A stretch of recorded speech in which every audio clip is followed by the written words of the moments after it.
நேற்று பார்த்தீங்க அப்படின்னா நம்ம சன் பிக்சர்ஸோட இன்ஸ்டாகிராம் அப்புறம் சோஷியல் மீடியா சைட்டில் எல்லாத்துலேயும் ஒரு போஸ்டர் வந்து ரிலீஸ் பண்ணப்பட்டிருந்துச்சு. அதாவது பின்னாடி வேன்கோவோட பெயிண்டிங், அதுக்கு மேலே வந்து ஒரு கன்னு, இந்த பக்கம் ஒரு ரோஸ். இது எதுக்கான போஸ்டர்? எதுவும் படமா, இல்லை வந்து வேற எதுவும் சீரீஸ் மாதிரி ட்ரை பண்ணுறாங்களா, இல்லை சாங்குக்கான ஒரு டீஸா என்ன அப்படிங்கிற மாதிரி எல்லாரும் மண்டையை போட்டு பிச்சுக்கிட்டு இருந்த நிலமையில ஒரு சின்ன தியரி மட்டும் வலைதளங்களில் வந்து உலா வந்துகிட்டு இருக்கு. என்னன்னு பார்த்தீங்கன்னா, நம்ம அருண் மாதேஷ் இருக்கார் இல்லையா, அவர் லோகேஷ் கனகராஜை வந்து லீடாக வச்சு ஒரு படம் வந்து பண்ண போறாரு அப்படிங்கிற மாதிரி முன்னாடி ஒரு தகவல் வந்து கிடைச்சிருந்துச்சு.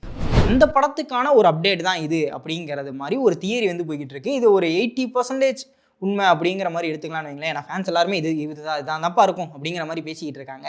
அப்படி இல்லை அப்படின்னாலும் சன் பிக்சர்ஸ் கிட்ட அடுத்து வேற என்ன ப்ராஜெக்ட் இருக்கு அப்படின்னு பார்த்தீங்கன்னா, ஜெயிலர் 2 இருக்கு. ஆக்சுவலாக ஜெயிலர் 2க்கும் இந்த போஸ்டருக்கும் சம்மந்தம் இல்லை. ஸோ இதுவாக தான் இருக்கும் அப்படிங்கிற மாதிரி பேசப்பட்டு வருது. உங்களோட தாட் வந்து என்ன? இது எந்த ப்ராஜெக்ட்டுக்கான ஒரு போஸ்டராக இருக்கும் அப்படிங்கிறது. போஸ்டர் பார்க்கும்போது நீட்டாக சூப்பராக இருந்துச்சு. ஸோ என்ன ப்ராஜெக்ட் அப்படிங்கிறத பார்க்கறதுக்கு நான் பயங்கர ஆவலோட இருக்கேன். உங்களுடைய கெஸ்ஸஸ் என்ன? இது என்ன ப்ராஜெக்ட் அப்படிங்கிற உங்களுடைய தாட்ஸ் அண்ட் விஷயம் மறக்காம கீழே கமெண்ட் பண்ணிட்டு அந்த சப்ஸ்கிரைப் பட்டன் அமைக்கிறேங்க.